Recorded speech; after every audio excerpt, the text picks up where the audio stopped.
Hiya Charlotte, could you tell us who you are and what you do at Look? Hi, I'm Charlotte and I'm a Mentor Project Officer at Look. And what do you think the future of mentoring for us at Look is going to look like in the coming year? I think we have really missed out on the face-to-face events for mentors and mentees, so hopefully in the next coming year we're in more face-to-face events for the mentors and mentees to get engaged. Thank you. The biggest learning curve in work since Scotland first went into lockdown has been about how to make and maintain meaningful connections with the people that we work with. Not only our mentors and mentees for those mentoring relationships, but also the wide range of stakeholders that we work with. We're all forced into digital communication. All those tools are absolutely brilliant, but that doesn't necessarily translate into an authentic connection when you're communicating with someone, particularly people that are struggling. So it's been difficult to learn how to use those tools while still maintaining that authenticity behind the work that you're trying to do. I think I've been most surprised during this time by everybody's perseverance, the willingness to try different communication methods, to push themselves out of their comfort zone, and when one thing or one solution doesn't work or one particular conversation doesn't work, they're still willing to try. And it's that perseverance and willingness to try, and not everybody's there yet, but everybody's still trying. There are a couple of changes that we'll keep from working during the pandemic, and that's to do with keeping an element of digital communication. For some people it really works and it provides huge opportunities, particularly when people are spread geographically or have very busy lives. It gives another element of flexibility to be able to meet with someone. So from the mentoring perspective, it's about keeping the mentors and mentees, their needs as the principal driver in what we do.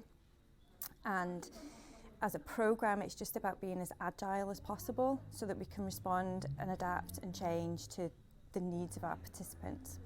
Hi Ellen! Hello! What do you do at Look?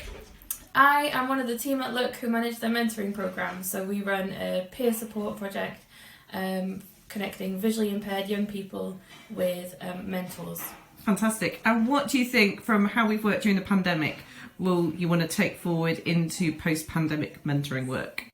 I think what we are going to take forward is the opportunities for connection that the kind of virtual options give us. So as a national charity with mentors and mentees all over the country, the virtual side of things in terms of putting on Zoom meetings has actually been quite useful for getting people together from different areas. So we're going to build in more of that into our mentoring practice now, where we're going to have Zoom meetings for mentors and mentees at the start of their partnership and then at the end as well, and potentially more if they need some, just as kind of touch points throughout their mentoring experience, to keep them engaged and to give them more connection. Thank you. Hello, I'm Muriel Alexander. I'm the Development Coordinator for SCAP, Scotland's Community for Access and Participation Practitioners. The biggest issue that I've had during lockdown was that I started a new job in January 2020 and I hardly had an opportunity to meet anybody or get an awful lot of activities off the ground. So come lockdown, I felt really quite isolated, and while I had people who were supporting me online, I really had to try and set things up on my own. And this and trying to distinguish between office and home life were probably two of the biggest challenges that I experienced. The thing that's probably surprised me most about working from home during lockdown has been the fact that I've developed a can-do attitude and approach to IT by having to learn new platforms to deliver training or run events, and that's something that didn't come to me happily or comfortably, and I think I've built up quite a lot of resilience and learned a lot of new skills along the way. So I'm actually quite proud of what I've achieved for myself, and it's actually affected the community of practice as well that I'm running. Working from home can often raise expectations that you're available all of the time, and actually trying to achieve a balance has been difficult, especially as my role has increased in size and range.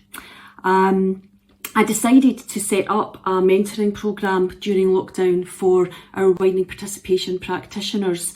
It wasn't possible to have any face-to-face meetings as you would expect, and so all of the training and support and mentoring partnerships have all taken place online, with the support of our mentors and our mentees, who all understood that situation. Of course, there just wasn't any choice.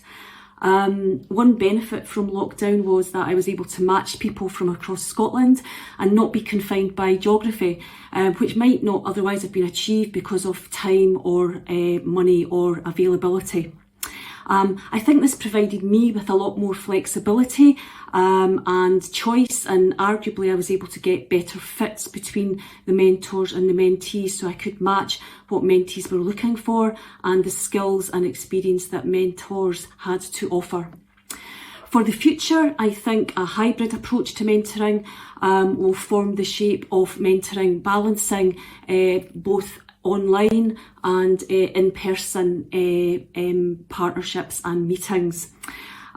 We did an initial survey, and the feedback has shown that participants feel that they haven't really suffered from the fact that it's all been available online. It's still possible to succeed a successful mentoring relationship in spite of the geography and in spite of the online nature of the delivery that we've had to do. Finally, for me, in terms of lockdown, I'm trying to build in some me time or focus time into my working day and try and make the most of my lunch breaks, which I've not really been very good at doing. Okay, thank you. Hi, I'm Ruth and I manage the peer mentoring project at Look UK. We're a small charity supporting visually impaired children and young people throughout the UK. The biggest learning curve for us during the pandemic has been both to respond to the need, to hear the young person and or the mentor, and to be able to be agenda free as we respond to their need, because the needs have been varied. That has been a big learning curve. We've also seen a massive demand in the project grow during the lockdown because people have had time to pause, to reflect and to reach out for things that maybe in typical non-lockdown times they've put on hold because they've just had to get on with day-to-day agendas, but it's given them time for pause and to reach out for different support networks. So our project's grown. We've needed to train more mentors. Typically that's face-to-face, but we have transformed our training programme to be able to run online, and that has been a big learning curve for us to keep that dynamic, energetic and relevant. And yeah, we're really chuffed to have been able to deliver that. Thank you. In Children's Grief Awareness Week of this year, the PPWH launched our peer mentoring service, our volunteer peer mentoring service for young people by young people.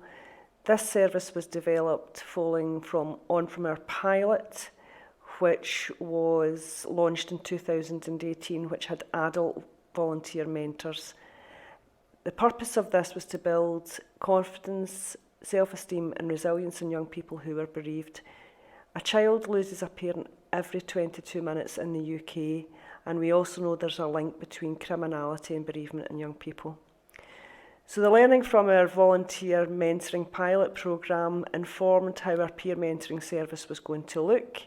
We were listening to the young people's own experiences and how this could help develop a service that was more suitable for them to ensure that they were feeling safe and valued.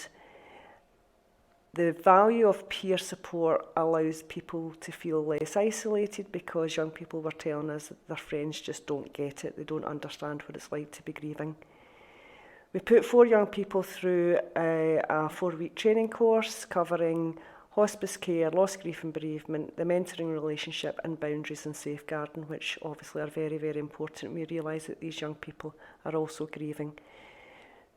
We hope to include activities around music, art, sport and drama, and we will also be looking at the emotional impact of bereavement on young people and why that looks the way that it looks. And there'll be an ongoing review of the mentoring programme, and we will continue to develop that in response to what the young people say that would be helpful for them. We're hoping to look at a more community level approach as well as a national level approach, and to continue to deliver this service because this is what young people are telling us that they want. Hi, I'm Liz Bowden, Mentoring Coordinator for Clock Housing Association in Greenock. Clock started its mentoring journey at the beginning of 2021. 10 members of staff took part in online training and 2 90-minute sessions on Zoom with the Scottish Mentoring Network trainer. Our staff had been motivated to take part in formal training because they had spent the last 4 years informally mentoring our modern apprentices, knowing that they were not always getting it right and wanting to make it better for mentor and mentee. The training gave us structure, valuable tools, a manual for participants, and most of all, confidence in ourselves. Many that took part were surprised at what formal mentoring was about. And for the young people coming into the office, it will mean being mentored rather than coached, or at worst, no longer simply mothered by some. Lockdown and the pandemic have restricted our opportunity to implement our new mentoring framework. Because we have been unable to take on new modern apprentices, we felt it unfair to take anyone on until we were back in the office. Our last modern apprentices moved on to college and a full-time job during the summer of 2020. However, I'm fully open and have just recruited a graduate apprentice and will be recruiting a modern apprentice in early 2022. But more than that, any member of staff can request to be matched to a mentor, and our staff appraisal gives staff a more formal route for requesting a mentor as part of their appraisal process. We continue to promote mentoring as an option for staff looking to develop themselves and their careers. I am also encouraging senior members to offer mentoring to people out with our organisation and who would benefit from a leader as a mentor. Lastly, as I record this video, we're in the throes of our 3-yearly assessment for investors in young people, and the mentoring programme can be used to show our commitment to young people and hopefully help us regain the award for the next 3 years. Thank you for listening. Okay, hi Ashani. Hi. Could you tell us what you do at Look? Yes, I'm the peer support officer for Look, and I work on the London mentoring scheme and also working with London events within the region. Fab, thank you. And can you tell us what has surprised you about delivering the mentoring project during the pandemic time? Yes, I think the biggest surprise was the volume of people that came to us with loads of needs, and being able to meet that and also be very dynamic with our responses.